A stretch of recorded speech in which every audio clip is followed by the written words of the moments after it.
What is up, FIFA Tiers, and welcome back to the 3 FUT Tiers podcast with myself, LAJS, Mersgoth, and B-Rad. How are you all doing this week? Yeah, I'm a little bit ropey, but we're here. We're happy. I'm getting pestered by children, so as always. It's pretty standard. Yeah. Obviously, it's an important time in FIFA at the moment. So much so, I'm playing champs as we're doing this. It's randomly changed times. We sort of predicted this last week with the time changes going from, I think it's 9 o'clock on a Friday now to Wednesday. Yeah, so I don't know whether this is no longer permanently or weekend just league. For the introduction of the promo, but who knows? Yeah, we'll wait and see. Although I would expect it to be something similar, because if they're delaying it that much, you never know. They might be doing it on a more constant basis. But yeah, team of the season's now out. Everyone's excited. Maybe some of the cards at first, at least when EA were first releasing them, weren't quite what you were expecting. It felt like they were just getting like a third inform boost rather than a team of the season. Yeah. But they since rectified that about an hour before things were due to go up. So EA making last minute changes. Normally you'd panic because what would go wrong? But we've got ourselves the community team of the season and the Eredivisie, which there's some pretty good cards in both of these. If you're looking at Eredivisie, the standouts look like either Anthony or Gravenberch. If you're looking at the community, you've got good cards like Suarez, Nabry with pace now. You've got Zaha. You've got a few others. I'm not going to go through all of them, but are you excited of how Team of the Season started, or are you still a bit subdued and waiting till Premier League comes out? For me personally, I'm waiting. Just because, and not just because I've been ill this week, so I've not been able to get on the console. It's just because it's so easy to get carried away with Team of the Season when you've got packs there and have them burn a little hole away in your pocket and want to get them opened. But I did manage to just restrict myself to opening the one pack where you got the top leagues, try and see if I could get myself a TOTS, and I didn't. So it just encouraged me even more to save packs for Prem TOTS. And realistically, because I'm really just looking for upgrades to my team, and majority of my team now is Prem. It didn't start off that way, but it is now. So really it makes sense to just wait for the Premier League TOTS to get some improvements to my team. Obviously, Zaha is a notable one in the community TOTS who I would love as an upgrade in my team. But Same with Fred as well. Yeah, he probably I've got Prime Makalele playing my CDM, so I know he'd probably be an improvement. But I do like the icon Link, and he does really well for me. So in that sense, I'm not. But say for instance, I play still the 90 rated Bernardo Silva, or I still play the flashback Mahrez. To me, Zaha's team of the season is definitely an upgrade on either of those two cards, especially as they're both left footers, so I could do with a right footer in there as well. So yeah, so he would be great. However, obviously without opening packs, I can't really get him, and we've just done our Pack to the Future episode, and no spoilers, but I didn't get him there either. So yeah, so I'm not likely to get him, but I'm hoping there'll be some great ones in the Premier League TOTS who I'll pick up, even if they're not the best ones. The other one is part of the reason why is I've still got squad foundations low at left back, so I'm hoping if it's Cancelo that's the left back, or if Robertson gets it, then yeah, at least I might be able to get a TOTS upgrade on my left back, so that would be quite cool. I mean, I was just looking at comparing this year's community TOTS to last year's. Yeah. I've got to say, it does look like this year's they tried to make it a bit more of an effort to make it look desirable. Yeah. So there's better, more usable players in comparison to this year as well. There's only one non-top 5 league player in this year, whereas in last year there was 3 with Goldson, Edouard and Tagliafico. Whereas in this year you've only got Adeyemi, and I think the only real reason Adeyemi is in there is because of certain Danny Aarons and his community basically probably pumping out the votes, and probably in EA partially probably rigging it for him as well to keep him happy. But yeah, I'm mainly saving up my packs for Premier League team of the season.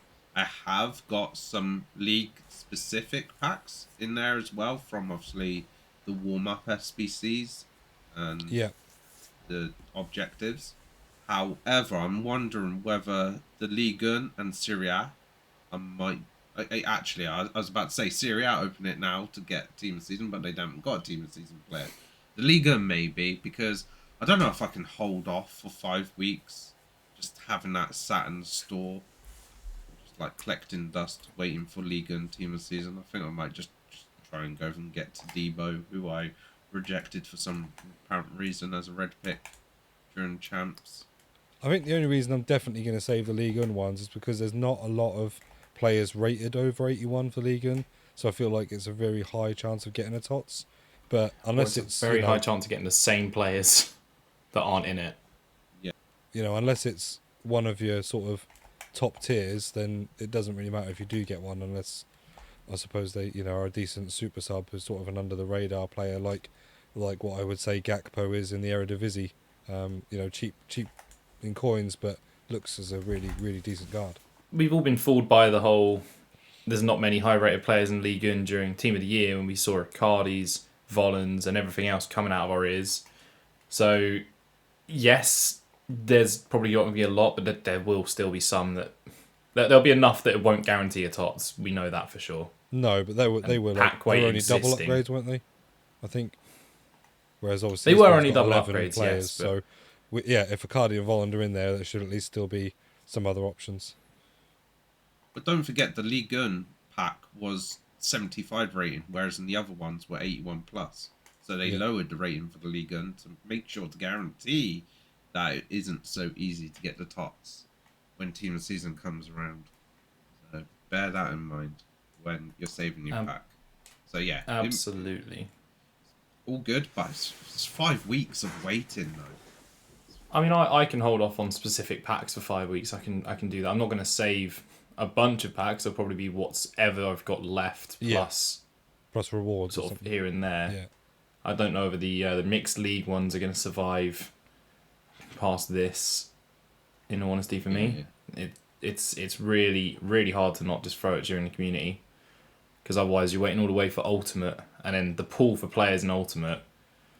Firstly, it would be difficult to get, but on top of that, you then got so many players from so many leagues that you could get. Like, you might as well just try and snatch one here. And pack weight for Ultimate TOTS is definitely slim. Severely nerfed. Exactly. So it's sort of decision making time whether you want to, as I say, send it in, try and get one or two good players from this one, or if you're going to be patient and holding the line as such. But yeah, I think there's a few marquee ones that I like from this. As I say, I have used Liga NOS before and Eredivisie as sort of main sides. Yeah. Liga NOS not really relevant to this conversation, maybe in a couple of weeks. But I'm still excited to see some cards come out of this. As you mentioned, Gakpo is a very nice looking card. I think for his price, definitely. I did enjoy his, I believe it was his Future Stars card. Yeah. That he got. It was 86. So that was a good card in itself. So I can only imagine what the team of the season's like. I've heard good things on Twitter, but I've yet to try it myself. Yeah, same. I haven't done any series episodes or any drafts or anything to be able to even have a chance of using these guys yet. So I haven't even seen how ahead of the curve the players are compared to your normal special cards and things. So I'm looking forward to seeing if I notice quite how different they are. Obviously, there's some big players I'd like to try out, like Gravenberch, definitely, because he looks absolutely insane. I'd like to try out Fred. Again, another sort of an under the radar thing, but just because of how good his other card was, Kakare, I'd quite like to try that in the team, see what he's like. And because I didn't do his SBC, and also because I want to just see sort of how different with that little bit more pace now he is, I wouldn't mind trying Haller, because he actually looks fairly decent. I'm trying to remember who it was that really liked Haller. Was it Lind that really liked Haller, Maz? Said that he's a solid sort of beast. Can't remember who you compared him to though. I think he was comparing him to your favourite, basically. Yes, his Silva. Version of Andre Silva, I believe he referred to him as. So Haller's previous SBC card was very good for, I think it was team of the tournament, the UCL or the knockout stage. Yeah. Yes. Yeah, so I wouldn't mind trying that team this season because not only that, like just to try him with some other players, like Sangare looks incredible. Yes. So I'd like to try him to like link him up with him, and then maybe just whoever on the left hand side. Probably I wouldn't mind like trying that. Was it Durami? What was these squad foundations or Oh, don't. That card was not good for me. was it not? That was a level 15 card. Yeah, it was. Yeah, I did take him. I did not like it. Is he not good? I didn't like it. I said that Gakpo was better. I said I think I preferred Tadic, not the captain's one, just the inform when I used it. There was so many cards I preferred to it. Okay. So maybe I'll just try Gakpo in the same episode, get all three of them out there and have a little look. Continuing on the sort of team of the season talk, and we mentioned Premier League, there has been the Bundesliga vote that's come out. Me and Mers have done videos on that respectively, but what are our thoughts on sort of who was in there, any major exclusions, anything like that? Sort of catch your eye? Any sort of, I know we got some flack about undeserving players, mainly Alphonso Davies and Neuer should be nowhere near there. But what are our thoughts on sort of the vote and who you going for? Or gone for, I should say, at this point. Yeah, so I haven't done a vote on this.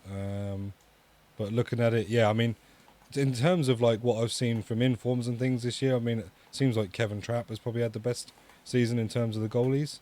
But what I think people will vote for, probably Neuer. Even though, it's unlikely that he should get it, like you say. Injured for, I think, 2 months. On top of a few other things, he's been right, but nothing special. Yeah. And then, like, I see, like, I just, again, sort of wonder whether people will go for the meta. Like, not saying that these players haven't had the best season, but, like, you got Gvardiol there, which obviously, knowing over TOTS card, he's probably going to have, like, absolutely insane pace for a centre-back. So that just makes me think he does seem to have been good, by the way, for the season. He has actually been a good performer. Yeah, so maybe not quite, like, to that extent, but, like, I just feel like he's probably a shoo-in to get one based on the fact that, he will be a massively high-paced centre-back to use. Even if people aren't, using Bundesliga teams, everybody's getting a vote at this. I don't think you'll get players, I don't necessarily think Angelino will get one, because I think he's not usable. Even as maybe a TOTS card, he's probably not that usable. He had a TOTS card last year, didn't he? Yeah. And it wasn't great. That popular. I can see Jeremy Frimpong getting one kind of similar to what we said about Adeyemi. He's getting a lot of praise and things, and is a big part of Danny Aarons' seasons, still last season that he's doing. So I could see that happening. Which generally, though, I think Leverkusen have had a good year. I think they're third, maybe fourth, depending on Leipzig right now. I think they're having a pretty good season. So Leverkusen warrant a spot. It's just who and where. I haven't looked at the specific defensive records and Frimpong contribution. Currently, and that's the thing. I think, like, as much as we always think about, like, well, should that player get it? I don't think a lot of it comes down to that.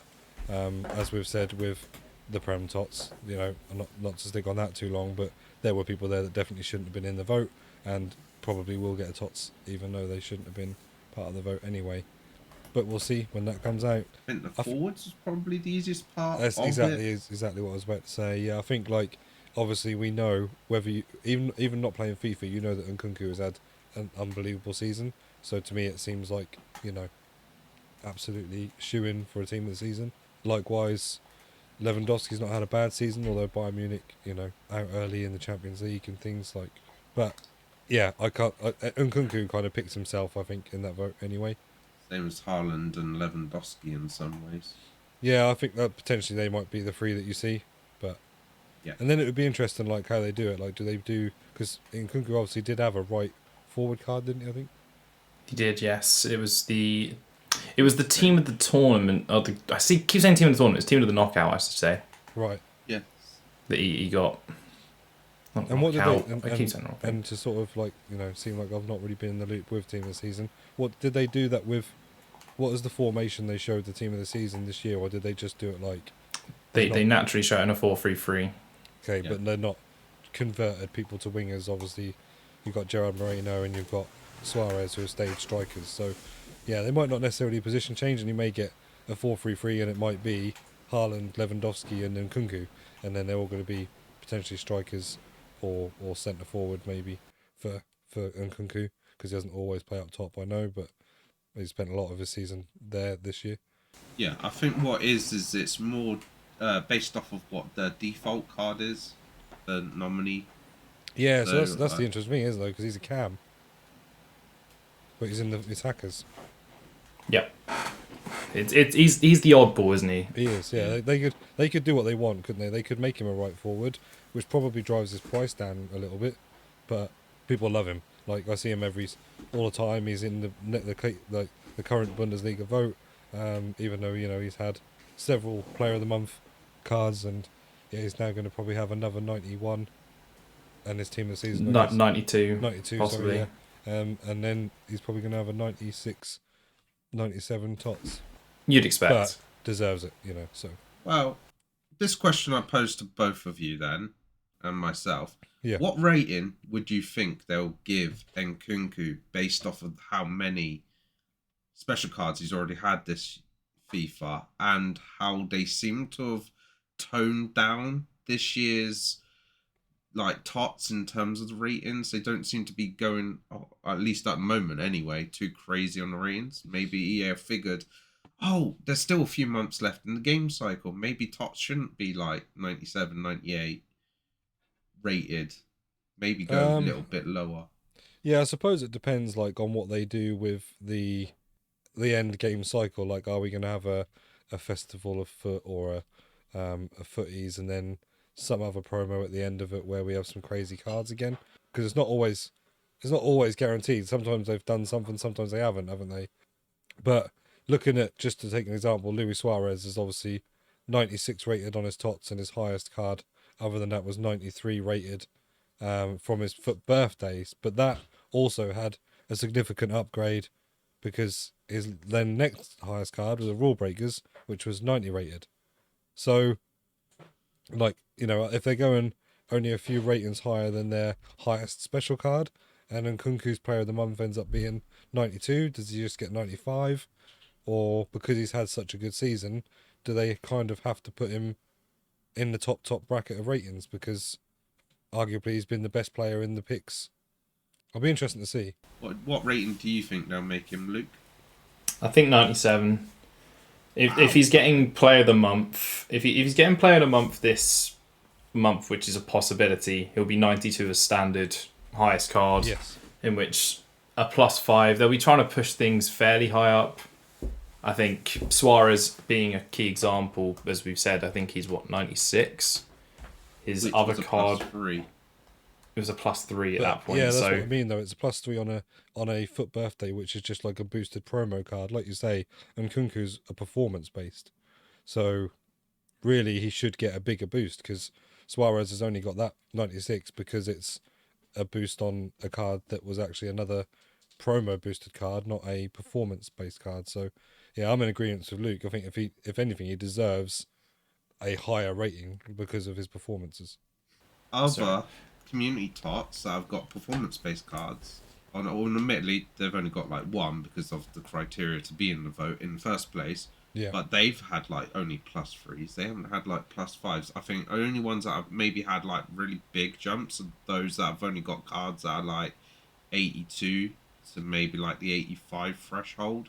It seems anything that's 87 or above, the upgrade is actually been quite small in comparison to what I felt in previous years, where normally I always thought, they give a +5 for the team of seasons, because trying to make it a standout card. But no, it seems at the moment it's only a +2, +3. But then again, maybe it's just EA not knowing how EA wants to do things again. Or the fact that they just do what they want, don't they? Yeah. There's no sort of... I mean, my opinion on it is community team of the season being lower rated generally. Or community team of the season came in when? Probably FIFA 19. I think that's maybe a little earlier than that. I'm looking at FIFA 19's one now, and that's the only one with really high rated cards. Yeah. Zlatan 95 being the one that catches my eye. Was that the year that he had a couple of crazy cards though? Yeah, that was his flashback year. That was his FUT birthday at centre back Yeah, the year. centre back and the But the meme where it's in order to play against centre back Zlatan, you need to have striker Zlatan in your team. Yeah, I remember that. That was good. so to get to the point that I'm trying to put out here, most years I'm looking at FIFA 20, highest rated card 93. FIFA 21, highest rated card 92, I believe, a bunch of them. So they're sort of the low rated team of the seasons of the community tots. So basing it off that, the fact we've got a 96 in there with Suarez is actually really surprising. Do you think there's also, though, when you look back at that team of the season specifically, are there many cards where their base gold rated card is 88, like Suarez is? Let's have a look through. Not many in this one, so I'm looking at David Alaba in this one last year, Harvey Barnes, Wan-Bissaka, Valverde. They were the 92s in that. Yeah. And ironically, Nkunku's an 89. Looking at some of the others, Zlatan would have been fairly high that year, generally. Yeah, I think it was 85. Which would explain it. 87. Courtois 93 in FIFA 20. Okay. Being an example then. That's a good one to sort of go with. Yeah. So they don't jack up the community ones to proper elite levels. So I think using community as a scale isn't what we should be doing. Yeah. They normally put people at put them about maybe 87 to 93 normally. There's a 96 in here. There's a 95 with the Eredivisie. We're still probably going to see some high rated cards just maybe in a couple days' time with Premier League. Yeah. Yeah, because I think there's that thing, isn't it? It's not like a set thing, but it kind of does follow the inform pattern where, like, if they're lowish rated, like 83s or 84s, then they usually get like a 4 or 5.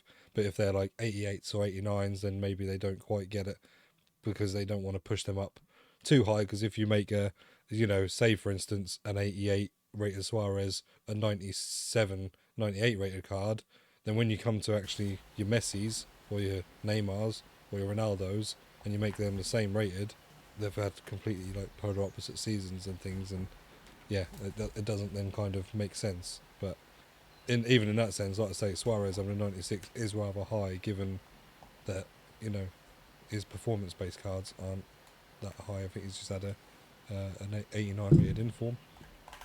Same reason Lloris is really high. He has a FUT captains. These aren't performance-based cards, but they've got to top the previous cards they've got. Otherwise, what's the point in them? So it had to go up from 93. Yeah. And you're going to make it a +1 for a team of the season? Yeah, exactly. No. You've got to go a little bit up, and nothing more extreme than a +3 would have probably made sense. No. People would still maybe expected a +2 if Suarez is getting in. And it's kind of that thing of like, well, how hard is it to predict, I suppose, when you're delivering promo cards, to know who's going to be at that end vote? Probably quite difficult, because obviously most promos are, midway through a season, if not earlier. So it's tough to then we're going to give these cards this boost, but also then when we get to team of the season, we're like, okay, well, this guy's already got a 93 rated card now, so where do we go from this? If we give him a 94, people are going to say, well, why has he only got a 94? Then we have to justify, well, actually, it's because it's a team of the season performance-based type card, so it needs to be reflective of his inform. But actually, they need to also make money from TOTS, and people will get far more invested in a 96 Suarez than they will a 94. So in conclusion, I think 97 rated in Nkunku from all that. I think so. I think it's got to be. It's got to be. Let's say, based on his performance, it's got to be higher than Suarez. In comparable seasons, it's going to be 96. We will come back to this moment in time. Yeah, in a few weeks' time. But in the meantime, EA have made some changes on Sunday to the squad battle rewards, and also over the last week they made changes to the FUT champ rewards. Yes. So one, people have seen as a positive. The other, people have seen in a negative. So we'll start off with the positive side of things first, right? Start off on the high and then build to the low.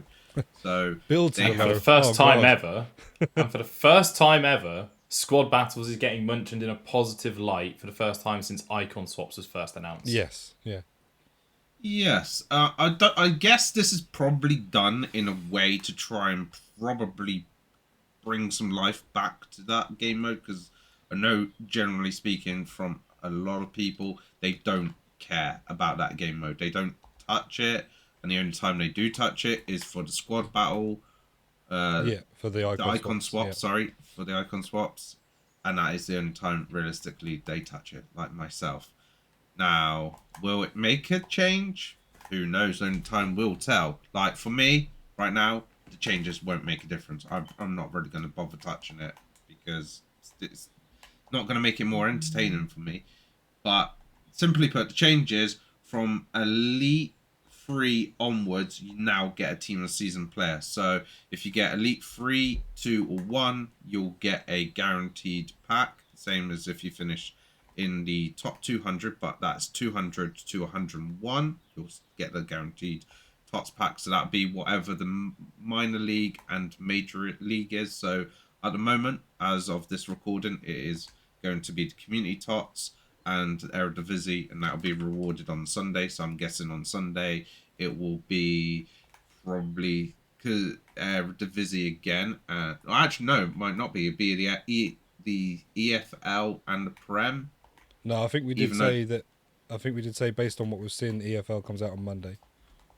yeah, but obviously with the reward coming out after it's released, it should be okay for them to say EFL and Prem at that time, because you're not getting rewards until the following Sunday after Oh, EFL's I see what been you mean. What released. you're So gonna achieve? Yeah, yeah, yeah, yeah, yeah. yeah. Yeah. So, and then if you finish in top 100 to 1, you get a player pick instead. So obviously, if you do get in the top 100 in squad battle rewards, I guess that's a very good thing for you guys. But for me, the squad battle side of things, I don't think that, for me personally, encourages me to play squad battles any more than what I was before.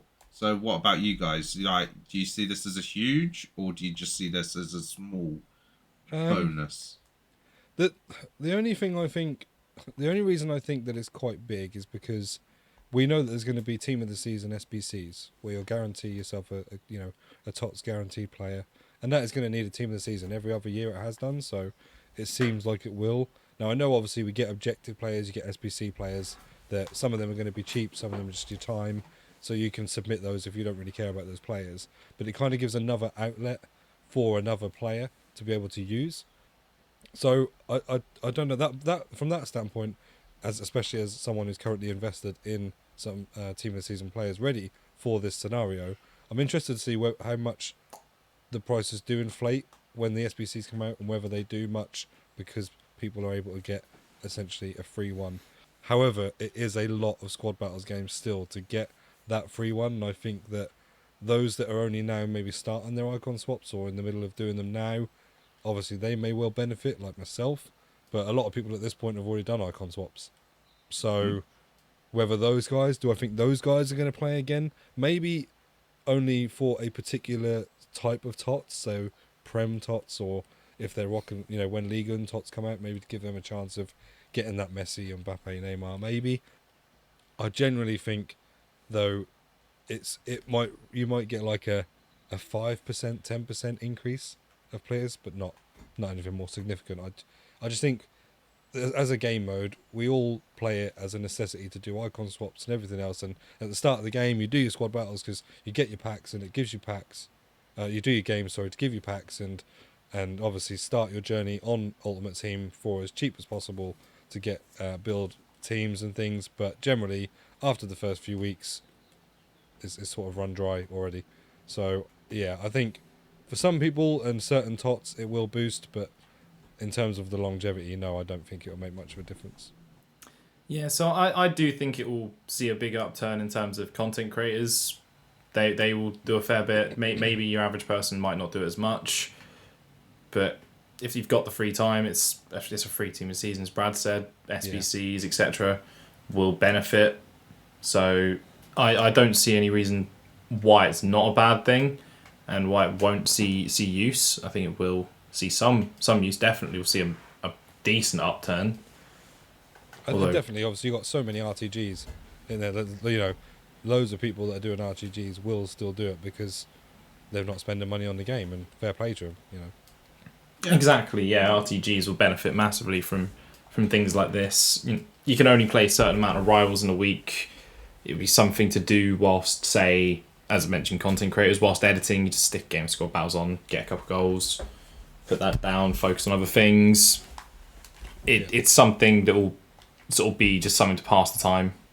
But moving on to the negative side of things, now this is the one that's caused the most uproar within the FIFA community, which is the changes to FUT Champ rewards. Now, I don't know who greenlit these changes at the EA offices, but from them at the start of this FIFA being like, oh yes, we're making FUT Champs more rewarding. Look at these rewards, right?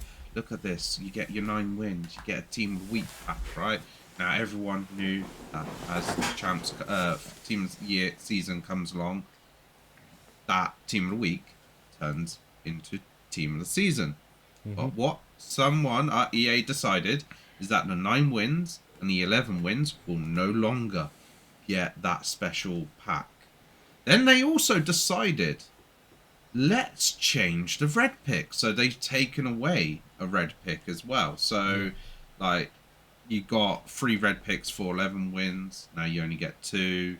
9, you had 2. Now you only get 1. But you are guaranteed a community TOTS, though.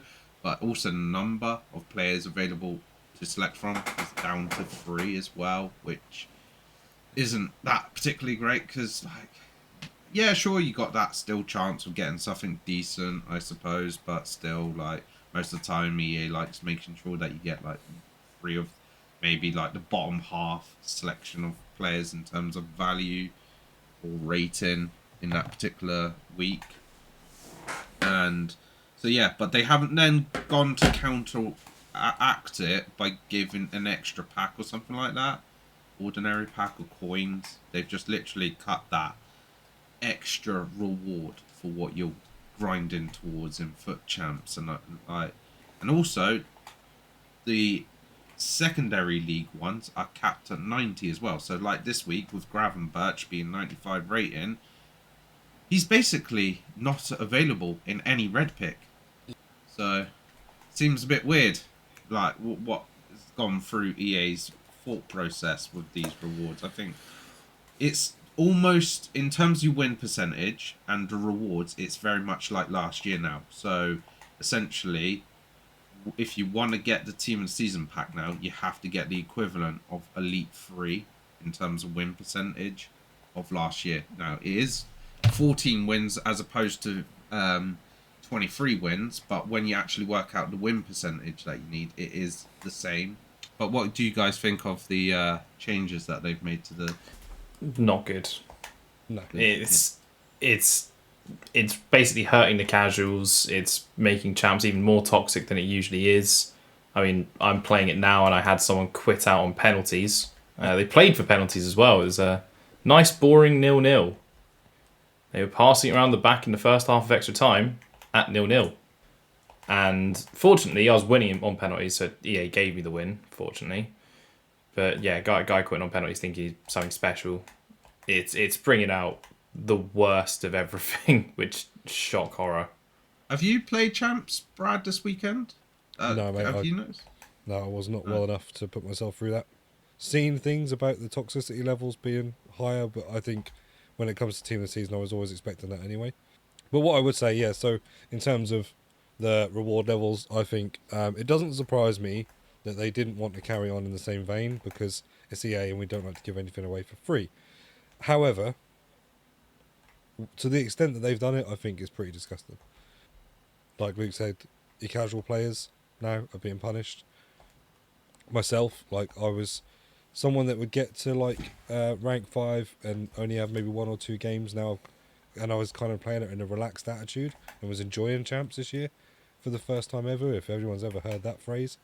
But this year now, I think going on, if I'm going to play any, I'm not going to enjoy it so much because I now need to sweat my wins out to try and get myself a decent TOTS card. And then, like you said, you can't even supposedly get, like, you know, the best of the worst TOTS or the secondary TOTS as well. I don't really understand it. I don't know why they've done it. I don't know why they've felt to get to this point and then punish everybody. But no one's happy about it. It's clear. Will they change it? Well, no, because they're set in stone now, and it's just how it is. They won't do that whole, we've heard you, we've heard what you've said, and we're doing this. I don't believe that's going to happen. I gotta say, I have an inkling exactly why they've done it, right? Because of how many people probably are able to get 9 or 11 wins in FUT Champs this year. I've pretty much always finished on 9 or 11 wins since they've made it easier to qualify for Champs, that's for sure. Before it was, beforehand when it was 4 wins, that was still a team of the week pack anyway, but they changed the rules at that point as well when they changed the qualifying. However, it's probably to try and help the market, because like I said, if everybody was easily able to get 9 or 11 wins in FUT Champs and they're given those 3 team of the season players every single week, let me ask you, have you seen many rewards videos from this weekend so far? No, I've seen a couple people in my Discord posting what they've got, and like somebody who got 14 wins. I think they got 14, but they got the team of season pack. They got Zaha in it, and they got like Nabry and somebody else. So that's that is the best I've seen. That's a 500k, but you got to imagine you only need to give that to like 10,000 people, and that will have an effect on the market, right? How many people are doing FUT Champs? Easily, like 2 million plus people. Yeah. So you give 10,000 people the best cards, that can just bring down the price by what, like 400k potentially? Yeah, especially with pack saving as well. Yeah. Yeah. So maybe they're just seeing how the market's been this year, how Team of the Year was, because look at that Team of the Year, especially Donnarumma, 200k when at the time of Team of the Year. Like, never seen a Team of the Year player be so cheap. So they've obviously gone around and said, oh god, we've got a potential problem. Like, Team of the Year was like this, but Team of the Season, if we're giving people like easy access to like Team of the Season players, like with the guaranteed Team of the Season packs, and then the pack saving, doing rewards, the challenge SBCs, etc, etc, etc, then suddenly you're going to see like all the bottom end ones at the moment, they're like 30k. They'll probably would have ended up being like under 20k. Like Gravenberch will probably be like 1.2 mil instead of like the 1.6 or so that he is right now. So they've probably taken some centres, but yes, at the same time, it is annoying from a casual point of view, and also just how it's been all FIFA that they've turned around and just like slapped us in the face and gone, right, yeah, we're taking this away from you guys. Good old rant there. Yeah, I just think it's just in poor taste, isn't it? It doesn't leave a nice taste in your mouth right at the end of the game cycle. And do you know what would be funny? Is I can see this, what EA will do, is after TOTS is finished, right, and you're like, still going to be able to get those Team of Season packs, so they're going to turn around and say, oh, do you know what? You can now have a Team of Season pack for 9 or 11 wins. Yeah, or even like you're just like, right at the end, they'll just give you it as a login reward. Potentially. Luke, do you want to add anything?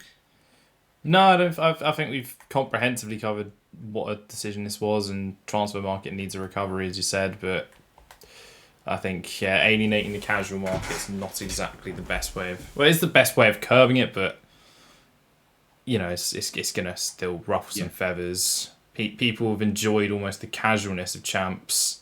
Yeah.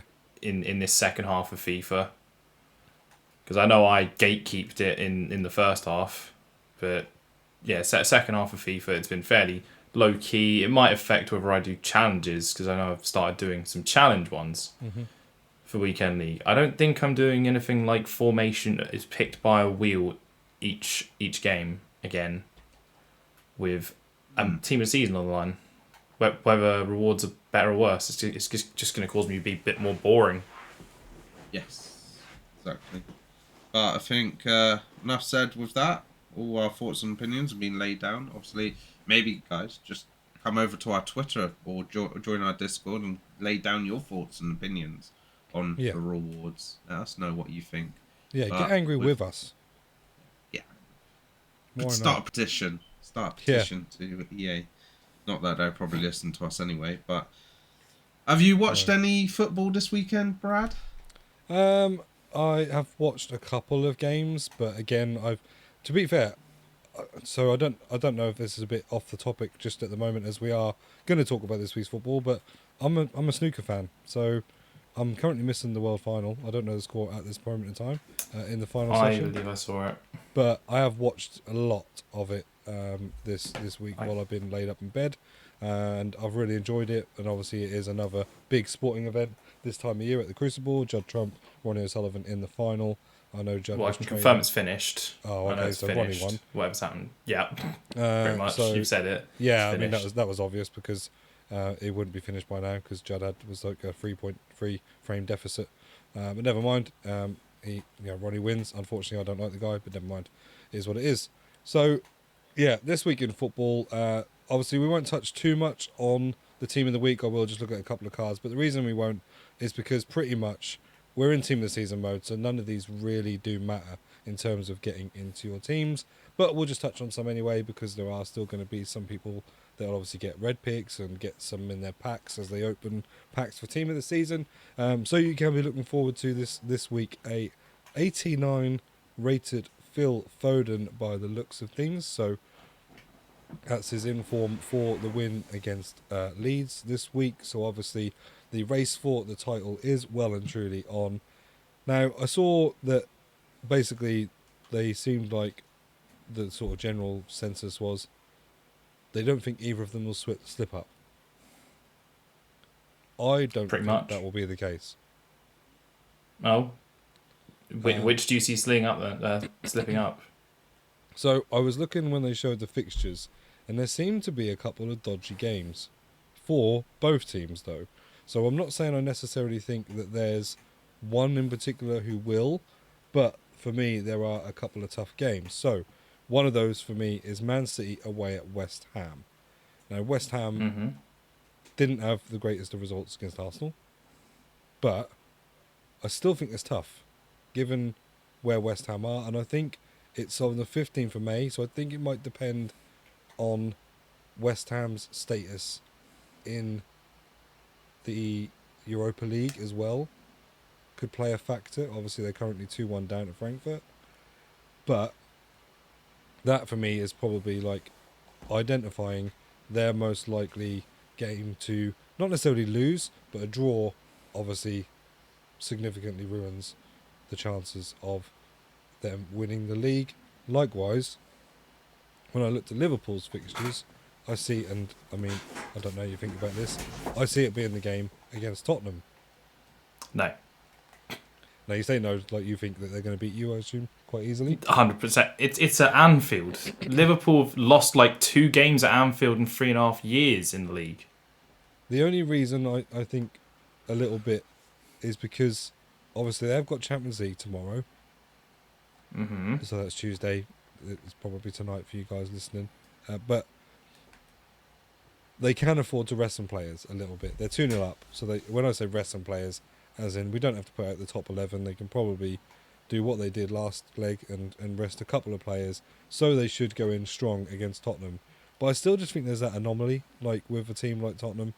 I know what you're saying, but I think it's one of those things where, you might not have had the best season, but you go to a team who are a bit more attacking. They play on the counter-attack, don't get me wrong, but they're a bit more attacking, so it opens play up for you a little bit at the back as well. But I just think you go to that, and it's Tottenham. It's a top side. So I think your mentality changes. Tottenham, obviously, at the moment, don't have a lot to play for, really. I mean, they still have a Champions League place they're chasing down. But whether they probably have written this game off as being one that they aren't going to pick up points at in their mind, who knows? But now, at the moment, as it currently stands, Man United winning this evening does put a little bit more pressure on because although they've got 2 games in hand on Man United, there is still a possibility that Man United could knock them out of the Champions League run as well. If they win the next 2 games, they can get to 64, technically knock Arsenal and Tottenham off if they have bad ends, but very unlikely. Seems like Man United are only going to get Europa League. But I just think, I don't know, for me I just think that's a possible step-up game. Again, not necessarily a win, but a draw damages it massively. And the same for West Ham versus Man City. So I don't think it's necessarily that neither of them will slip up. I just think there's a potential for a banana skin. And obviously both of them have got sights set on the Champions League. The perfect scenario, isn't it, for football fans around is going to be that we're seeing them both in the final, no? You'd think. You would think. It's the obvious final, but I remember, I think it was the Irish guy saying, when do you ever get the standard final? Every year for about... I genuinely can't remember the last two times when the obvious final happened. Yeah. Because you'd have said for a couple of years, oh, Liverpool City will be an obvious final. Liverpool got knocked out by Atletico. City get knocked out by Spurs. Yeah. Like, it was Real Barca was supposed to be the final. It was Real Juve, or it was Juve Barca. Mm-hmm. You don't get the obvious final always. It's set up so well for it this time. You'd think they're both leading in the first leg, but could Real spring a surprise and suddenly, oh look, instead of the obvious final, we're back to the 2018 final. Yeah. And Salah can get revenge, even though obviously Ramos isn't there. Can get revenge on Real. Yeah. And I definitely think that. I said when PSG were winning won the first leg against Real Madrid, I was speaking to a couple of my brother and one of his friends, and he was saying, Real losing to PSG, Real are rubbish. I was like, no, they're not. Like, they're a very experienced Champions League side. You cannot say they are rubbish. Do not be surprised if they turn this leg around and go on to win the Champions League. And here we are, Champions League semi-final, and it's 4-3. And that game shouldn't have been 4-3. That game should have been like 8-3 to Man City. But it's those chances not converted, which could be the ruin. Could you imagine if away goals counted at that point? God, yeah. 4-3 at home. Oof, that would be tasty. Yeah, that would certainly make for a very, very interesting final leg. But then going on to sort of any other football, obviously we've had a few not a few manager sackings. We've had a few relegation confirmations. So Norwich confirmed to be relegated. So unfortunately, they will definitely be going down to the Championship, and I'm not sure that they will necessarily yo-yo back up this season as they have in previous seasons. They have obviously got a new manager who needs to still find his feet with the team, maybe even look to build the team in the style that he wants moving forward, which means there might be a little bit of delay in that. Who knows? Things don't always take straight away. We had a few confirmation of league winners. So I believe Bayern Munich confirmed that they'd won the league. Yeah. Yep. And PSG as well confirmed. As well as Fulham. And Fulham, yes. And tonight Fulham have even gone that one extra to go and absolutely batter 6th place Luton, who are still vying for their Champions League playoffs, 7-0, which is incredible. I mean, it's incredible because they're on 90 points. They've scored as a team in these 106 goals, with only conceding 39, and Mitrovic himself has actually got 43 goals this season, which is absolutely insane. Other than that, we've got sort of an interesting battle still going on in Serie A, because we've got Milan and Inter still kind of vying it out. I mean, it seems like Milan were gifted it by Inter when they lost. Absolutely. But they did also then go and win yesterday. So they're now 2 points behind. There is just 3 games left there for Inter to try and pick up those 2 points on AC Milan. Mm-hmm. Did you see the goal, by the way? Did you see the goal? I did. Oh, my life. It was terrible. Not great. A goalkeeper kicking with his wrong foot at a ball. You never, if the ball's going that direction, you never kick with that foot. No, no. It's a terrible error, and the problem is it's like the most costly terrible time and error. It's not just a terrible error, at any point in the season. It's oh right, okay, well we were, just let you know, mate, we were really close to winning the league. And you're giving it to our fierce rivals. Yeah, exactly. Yeah, not just anybody. It is are literally the people that when we play this game, the one game in a year we want to win. So yeah, it's not ideal for them. However, it is what it is. It's done now. They need to just make sure they don't slip up anymore. AC Milan have got a couple of difficult fixtures. I wouldn't say dodgy. I mean, they're away to Verona. I think they'll probably win that. But then they've got Atalanta at home. Well, Atalanta, I would usually say, are a difficult side. However, tonight they are currently at home to third from bottom, losing 1-0 in the 82nd minute. So that, What I'll say about Atalanta is they're a very attacking side, very unpredictable side. That's what they are. They're not consistent. They're an exciting, quick sort of side that are very unpredictable. You can get some dodgy results out of them, but then they can absolutely murder good teams.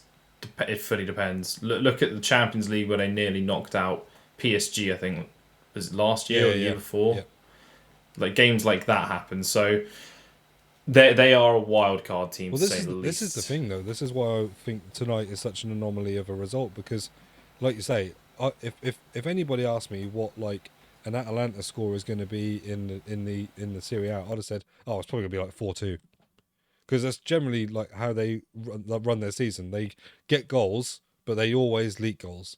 However, they're currently, 1-0 down, so very low scoring, against third from bottom, who this year have conceded, let's have a look, 70 goals in 34 games, right? So that's more than anybody else in that league, right? Anybody in that league. So even bottom have only conceded 63. So it's 7 more goals, and yet Atalanta, who have scored 61 at home, can't get a goal tonight. Whatever reason, whether they put out a lesser team, whether they're just struggling, I don't know the reasons. I'm not watching the game, obviously. But yeah, obviously we do know that there's always a bit of a... When people are their backs against it with relegation, suddenly they do seem to find some fight from somewhere. Fortunately, that weren't Norwich's case this year, but for other people, they can seem to find something a little bit extra, and it seems like... let's go for the name Salernitana. We'll have a go at that. I knew it was that one. I just didn't want to try it. Yeah, Trying. they are the ones that are, finding some backbone right at the end when they need to get some points to stop their relegation. But as we look then at Inter's fixtures, so Inter have Juventus. Oh no, that's in the Coppa. No, so their games are easy. Easier. On paper. They have Empoli at home. They have Cagliari away, and they have Sampdoria at home. So all 3 teams that haven't really had a great season and don't have a lot to play for.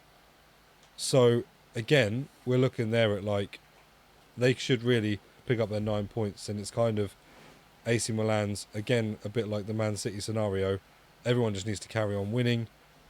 Unfortunately, the difference is there that I personally just think that there's less of a slip up in this for Inter as there is for Man City or Liverpool in the Premier League games. But that is going to be an interesting one to see. Like I say, both the Milan teams will definitely not want to give up the other one, and that game could be very, very influential from the derby the other day. They're kind With of the you main... mentioning relegation, by the way, yeah. Let's get a quick take on this. Who's going down in the Premier League is that's hotting up? Yeah. Because there's 3 main candidates. Are we saying Burnley, I can say Everton, who I or thought before Leeds? this weekend. Yeah, Everton. I definitely thought they were. Yeah, I was. But now Leeds have been very much dragged into this. So are we saying Leeds going down? Because I know Leeds and Everton have got. I think is it Arsenal? I think you've got them in weeks. That's our next match is Leeds at home at the Emirates. And I think your final game's Everton as well. So we know they've got big teams to play. Yeah, so Everton's fixtures outstanding are away at Leicester, away at Watford, home to Brentford, home to Crystal Palace, away at Arsenal. Last game of the season, that is away at Arsenal. That's Right.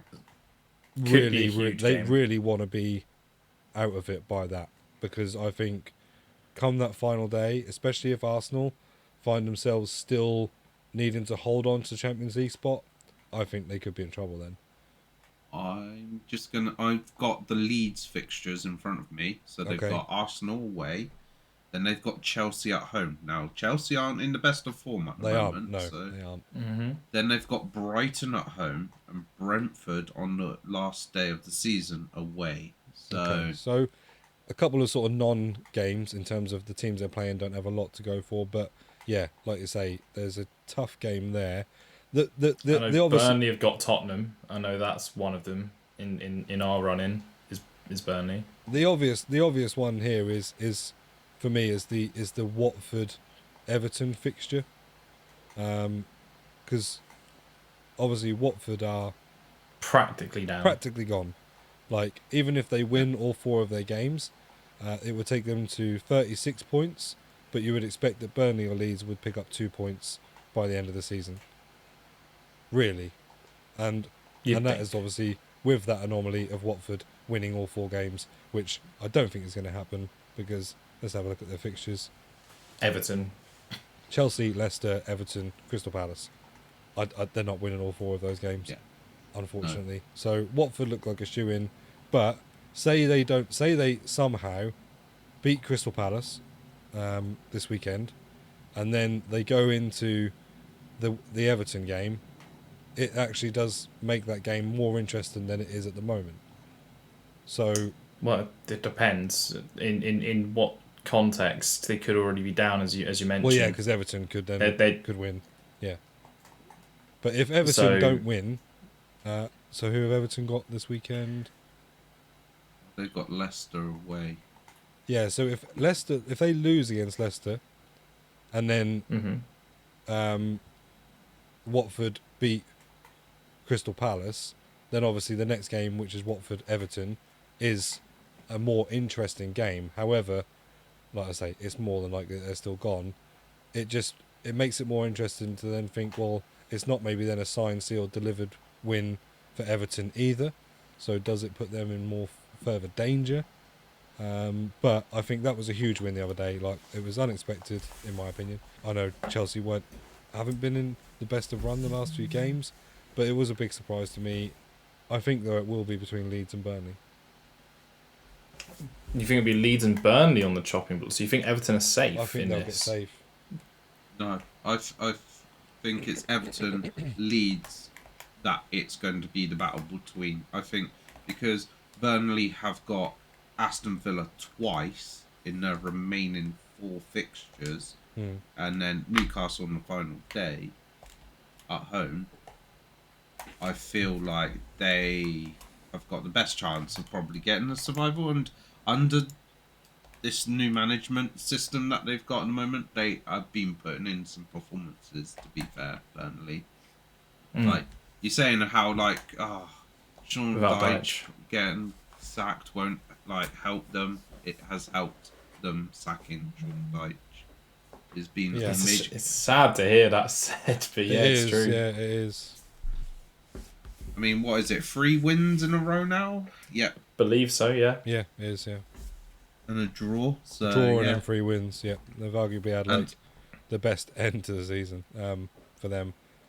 And Aston Villa aren't on the best of form, so they could even collect 6 points from Aston Villa. Mm-hmm. Leeds are a very curious case.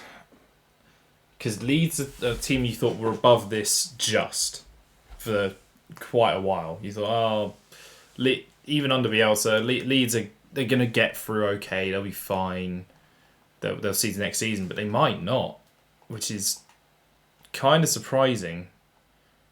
I think a lot of people had, Everton and Leeds both down as sort of upper mid-table, not upper mid-table, like maybe 11th, 12th in the table. Nope. So not me. Not me. If I was now going to pick my team, it would be Leeds that are going down.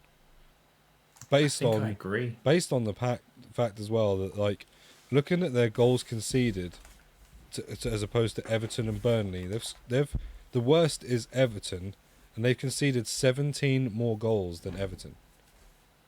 Like, so regardless of changing in managers, regardless of what, they're just they've conceded so many goals this year that I just think I just don't fancy them to not concede any more going forward. And then the problem with that is you've got to score some goals from somewhere.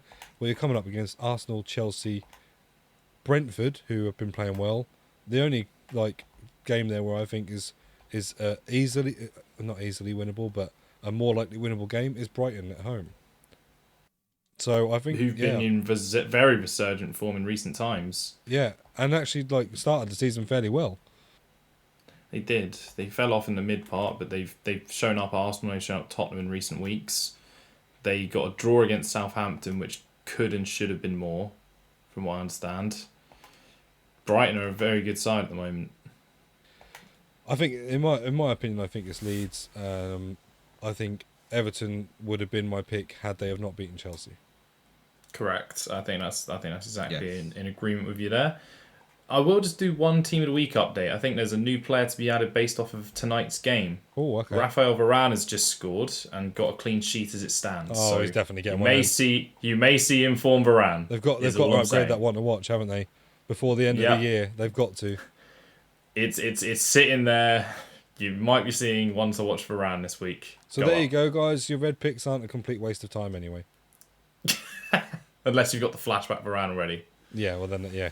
And already those with red picks 90% of people I played in FUT FUT Champs have.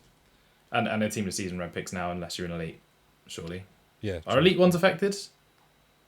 No, elite still team of the week players. I've had a look. It's yeah. team of the week 33 to current, basically. So yeah. So there you go. It's only real chance of getting him as a red pick is gonna be in that. Yeah. Otherwise, he's gonna be in during the same time as team of the season. Which kind of as BPL. Which what a shame. But for any Premier League upgrade packs and things that you've saved up, guys, there you go. Save them for your informed Varane.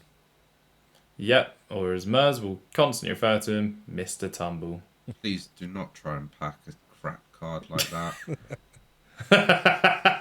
I'm sure you'll love to see that in your player review video. I've got a red Varane in here. Yeah. Pack a Van Dijk team of the season instead. There you go. Much more expensive. Much more affordable. Yeah. But as we throw it over to Mers, let's get some questions underway, shall we? Yes. We do have some questions, but it's not a plentiful amount of questions this week. We got the usual sort of GH with just some random one question word that response. he comes up with. I mean, I'll read it out. I don't know where he gets them from. Like, well, before you do, does this mean that I can hijack Q&A with my question that I did pose this week? I believe so, yes. Yeah. Okay. Yeah. I will find it, even though I know roughly what it was, but just to confirm it so I make sure I get it exactly how I said. And it is relating to the Europa League, Champions League, etc. And I'll let you guys know, and then I'll tell you my opinion afterwards. So I said, if a Premier League side win all of the European titles this year, is that more of an amazing achievement than a European team to win one of these competitions, stopping a Premier League team as they are currently, or as it is seen as the best league in the world? Well, unfortunately, a English team can't win all three competitions. Just got to say that right there. Why not? It's physically possible. It is physically possible, yeah. Leicester, West Ham, no, City. He says a English team. No, I said a Premier League team. A Premier League team. A Premier League team. Not all the Premier League teams. All the Premier League teams winning. You know, you pick it up on GH. I'm picking it up on you. The way you've worded it, all right? If a Premier League side, I see what you mean. So if one team wins all the European titles, yes, obviously that is not possible. They can't be in all competitions. Exactly. There you go. A Premier League side, so not a particular one, but any Premier League side wins all of the trophies, So whether it be Man City for the UCL, West Ham and Leicester, whatever, is that more? No, this was obviously put out before the First leg. first leg. Obviously, we know this, so this question may be a bit different if you think of obviously where West Ham currently are after their leg and Leicester as well. But Didn't Leicester win? did they win? No, it was a draw, wasn't Oh, it? I thought it was a draw. Was it a draw? Yeah, I thought it was a 1-1. But what do you think? It is a big Oh, achievement to see like English clubs picking up like one of the trophies, or all three of the trophies, should I say. But now where we're at, do you think it is a bigger achievement than seeing a club stop them? So obviously we know that if we're looking at the most likely one, it seems like that the Europa League is probably the one that's most in jeopardy, given the fact that West Ham are 2-1 down. But if they And turn, you got to be RB Leipzig and Andre Silva. So, that's just not happening. We know that. but this is what I mean. We still got like, to get past Rangers, but still. it is seen as the best league in the world. So in that sense, does that mean like we should certainly have a team in the finals every year, just because that's how it roughly should work out, given that if we've got the best Premier League's got the best teams, then it should technically roughly work out that way. However, being that the case, then does that mean that a European team winning is more impressive? I think it's equal feats, personally. Yeah. Got to be the best. A team winning a tournament's a team winning a tournament at the end of the day. Yeah. Why have PSG not won the Champions League? Why have... You can have a great team on paper, it's who shows up on the night sort of things. Yeah, definitely. So, I mean, let's not forget it's already happened before, except the Conference League didn't exist because there was 2 all-English finals in the same year. Liverpool-Tottenham, Chelsea versus Arsenal. So, it's already fully happened where England's fully swept up the silverware, heck, swept up the entire finals. We can't do that. We could do it in the Champions League, but not in the Europa League or Conference League. But it's just which team shows up on the night. You see upsets all the time. That's the reason Villarreal have got so far as they have. Mm-hmm. I saw a thing on TalkSport that made me really annoyed, saying how Villarreal are a disgrace to the Champions League the way they're playing. No, they're not. Like, it's TalkSport, they talk utter rubbish sometimes, yes, and that's one of them. Having a go at Villarreal for sitting 10 men behind the ball and not being entertaining in the Champions League, you don't have to be entertaining in the Champions League. You get results. Do you also think that hearing that, most of them be like, oh, I'll boo-hoo, I'll cry my tears into my Champions League trophy when we win? Do they really care if that's how they win the Champions League? Come on now. No, not at all. They don't care at all if that's how they win the Champions League. Exactly. Chances of them doing it. Win's a win, isn't it? It's like slagging off Leicester for how they... Well, I don't think Leicester played particularly... They played very counter-attacking when they won the league, but there's nothing wrong with that. They're an exciting team to watch at the same time. So maybe Leicester's not a good example, but it's the equivalent of saying to Leicester, I know what you mean. Yeah. You playing counter-attacking football's boring. Yeah. Control a game. Yeah. Like, you see stupid things like that come up and you're like, oh yeah, a disgrace as well. That's just headline stuff here, just trying to get views. That's all. Well, to sort of break it down into like even more of a way of realising how stupid it is basically saying, stop doing that thing that's working for you. And then they'll say, oh, well, clearly it's not working for you. But it's clearly not working for you because you're 2-0 down to Liverpool. Yeah. Atletico Madrid it's bloody Liverpool. Years. So yeah. Again, exactly. No one truly whinges about it too much unless it's their team that's suffering it. Exactly. Madrid. But actually, and more importantly, like Luke says, TalkSport, that's because they get a lot of people phoning that don't really know a lot about football. It wasn't a phone-in. It's GH. It was one of the hosts. Oh, right. Okay, well then... Yeah. It was one of the hosts that said it. And surprisingly, it wasn't Simon Jordan. Maybe GH should go on TalkSport then. I think he'd love it, yeah. He'd love that. Want to know when you haven't got lunch bells? Well, to be fair, the difference with GH being on there is, you've got to have a decent decent sort of bandwidth or something. They can't have them breaking up constantly. That is a good point. Right, let's get that question up that Shots GH put in here. Right, here we go. So, GH, please tell me where you're getting... Are you internet searching your questions, basically? And you're just copying and pasting it off of Google. Freaking copy pastas for podcast questions. Right, the longest film ever made was Logistics at 51,420 minutes. That is 854 hours or 35 days and 17 hours. Would you ever consider watching this film? Doesn't have to be in one go, just in general, like for the chance to say you have watched the world's longest film or whatever. No. What do you think about this? Okay. No. He's literally said like no numerous times whilst I was reading that, so that's clear as day. No, I mean, I'll say, I was thinking like it's not going on my CV, is it? It's not like, you know, oh look what I've achieved. I sat on my butt for an hour, 854 hours to watch this film. You know, come on. And if we wanted to watch something for that long, we'd tune into GH Gaming when he opens and freaking does SBCs. Like it's not sort of that's not that impressive. Going, oh, I've watched something for 35 days. That takes you that long to get through marquee matchups. The thing is as well though, I think like it might be the longest film, but how possibly can a film be that entertaining for that long? During those, Who said it was entertaining? Every single No one said it was entertaining. Exactly, but then if it's not entertaining, then why would you want to watch it just to say that you have? I don't, you know, there's got to be more to that film for you to be able to watch it, not just I watched it because it was 854 hours long. That's not a reason. No, that's exactly why you watch it. Which is exactly why I won't. So yeah. Which is exactly why next year I will release something that's 855 hours long, so then GH can then just ask the same question and go, can you watch Luke's video of No one would care. It just looks like it's just the camera of a cargo ship. So it's not even a proper movie. It's just basically footage.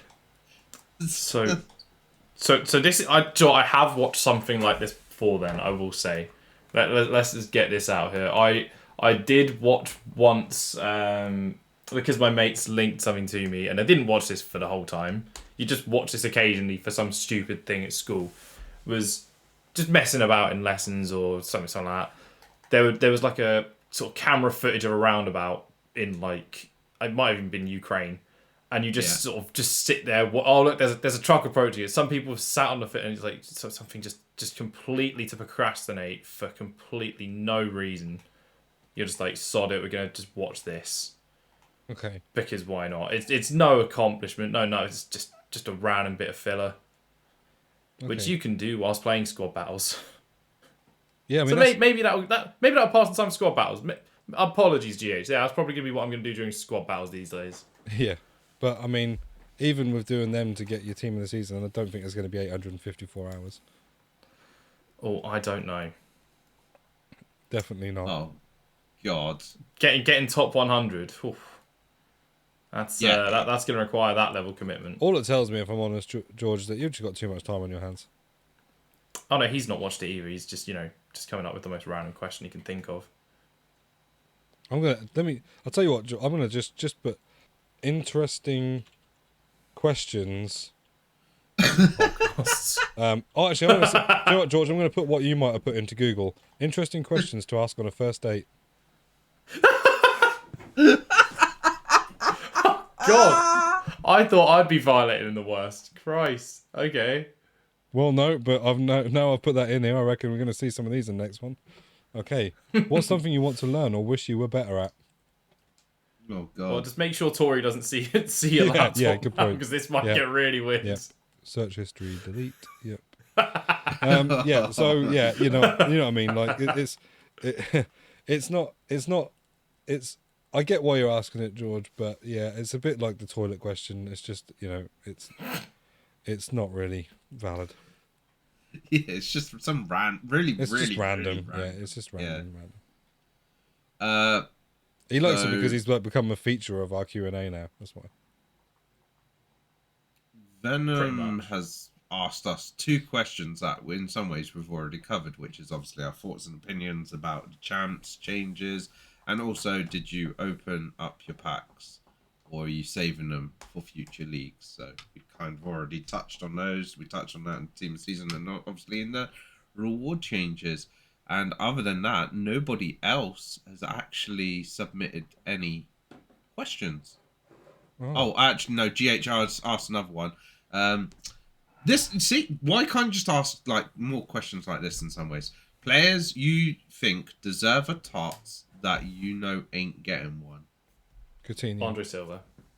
No. Yep, pretty much covered that, yeah. No, yeah. So players I think deserve a TOTS. So the thing I want to think about this is like, are we including the vote? Because obviously, I don't think James Ward-Prowse will get one. But you think he deserves one? But I do think he deserves one.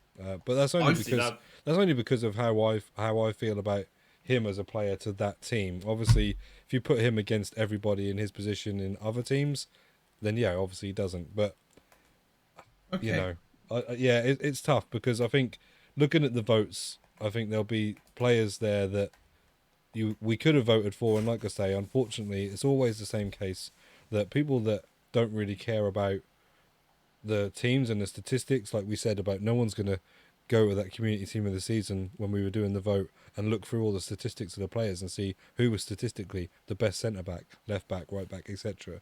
People are going to vote for who they want in the game, and so for that reason, players always miss out on the team of the season.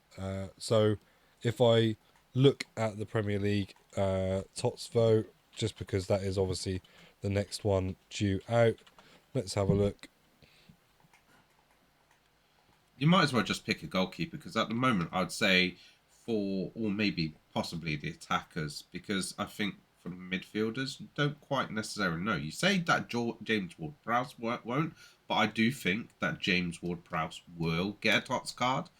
It's whether he gets into the 15-man squad or as an SBC. I do think.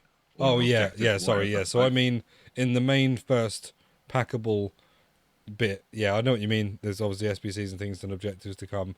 I think so. Looking at this, I think that I did touch on it when you said about Van Dijk getting his.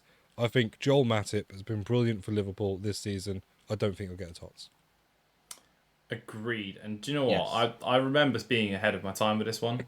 I'm pretty certain both of you laughed at me when I said he was a top 5 centre back in about December.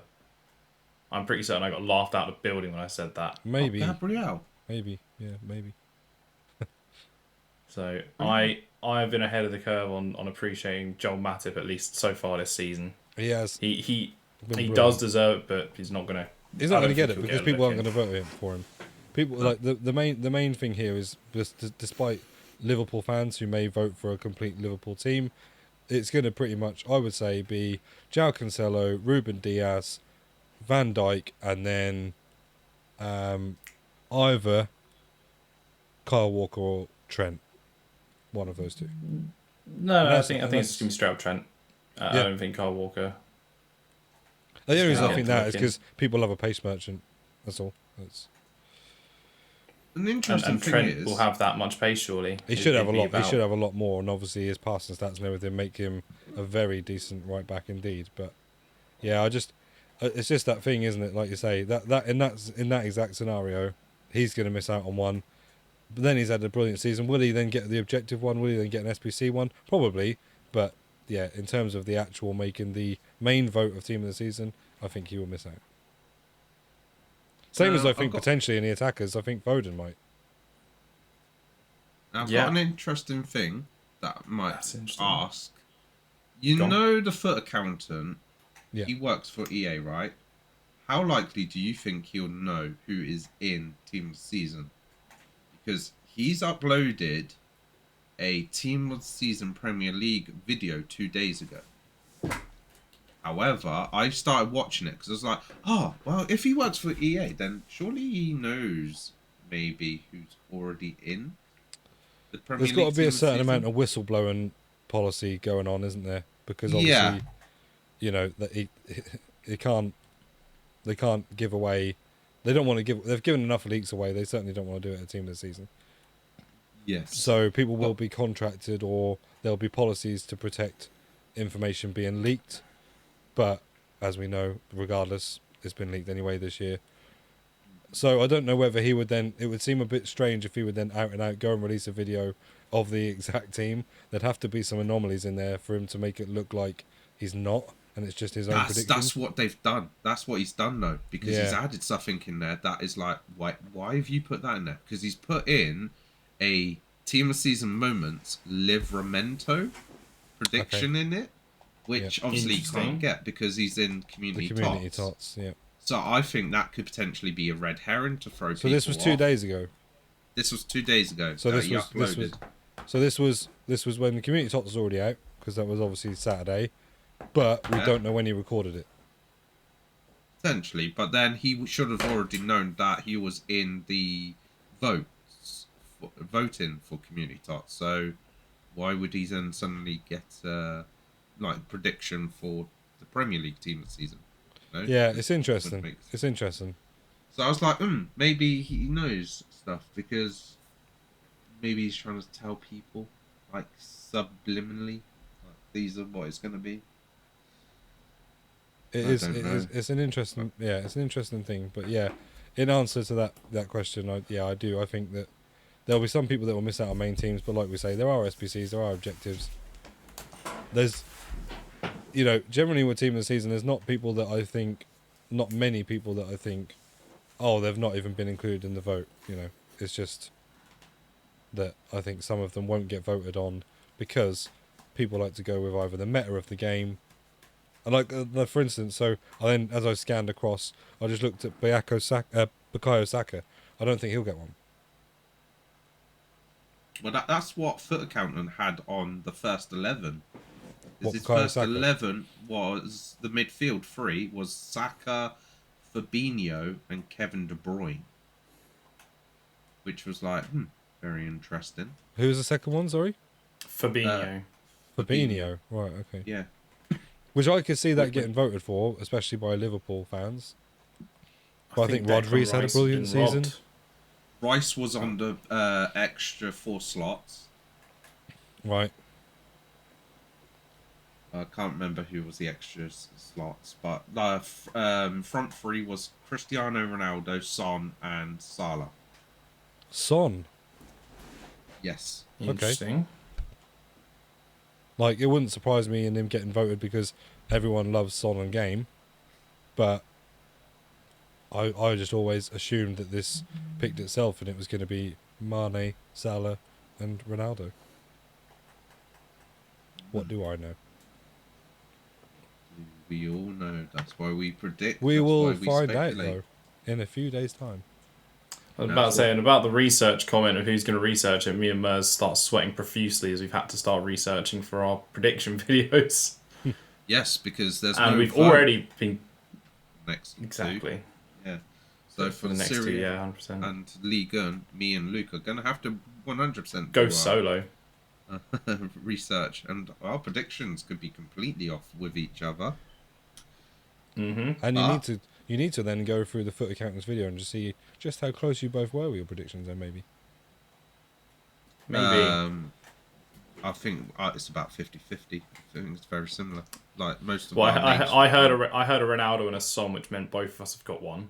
Yeah, and Salah we Ronaldo, both put. So again, that means our attackers are 2 points each, and our midfielders. Well, I don't think either of us said Fabinho. I think we said him both on the bench, didn't we?